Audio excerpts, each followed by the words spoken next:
Dewi Sawitri, kesetiaan dan kecerdikan. Dewi Sawitri berparas ayu dan sering dijadikan contoh kesetiaan seorang wanita. Sawitri putri Prabu Aswapati dari negeri Mandra yang memilih Satyawan, seorang Brahmana putra dari Brahwana Raja yang bernama Jumatsena yang dulunya menjabat raja di kerajaan Salwa. Sampai di sini mungkin kita melihat ini seperti cerita biasa saja. Tetapi sebelum menikah Sawitri tahu kalau umur calon suaminya itu tinggal 1 tahun lagi, bocoran dari Batara Narada saat kongko dengan ayahnya.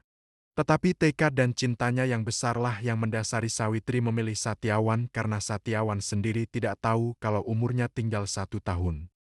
4 hari menjelang hari-hari meninggalnya Satyawan, Sawitri melakukan janjinya berpuasa mempersiapkan diri dengan berdiri tegak selama 3 hari 3 malam walau dibujuk oleh mertuanya Sawitri tetap melakukan apa yang telah ditekadkannya. Dia ingin menunjukkan kebulatan tekadnya.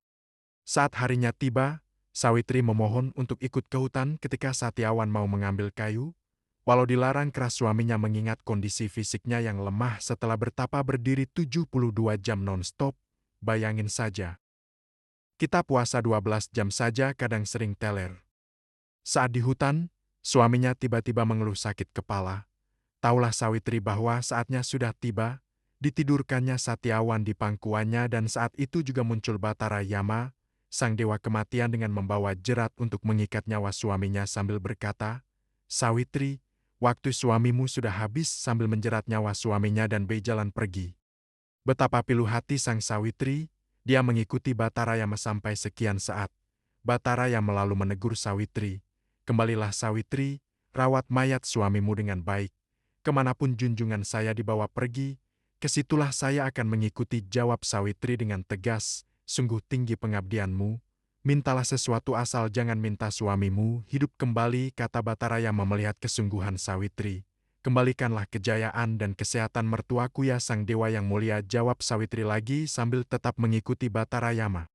Sang dewa pusing dan risih juga diikuti Sawitri. Dia berkata, "Permintaanmu aku kabulkan. Mertuamu akan kembali sehat dan kembali berkuasa." Nah, kembalilah Sawitri. Tetap saja teguh pendirian Sawitri sambil berkata hamba tidak akan kembali dan tidak akan mengeluh asal berdampingan dengan suami hamba. Itu pilihan hamba dan hamba tetap akan mengabdi padanya. Sang dewa lalu membujuk lagi, "Kalau begitu mintalah satu hal lagi, asal jangan nyawa suamimu."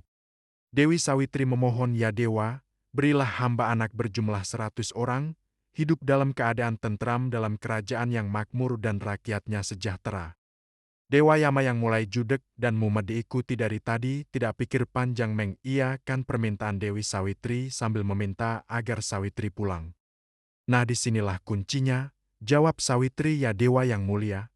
Bagaimana hamba bisa mempunyai anak bila suami hamba sudah meninggal kejebak Desi Yama di tangan seorang wanita yang teguh pendirian serta setia?"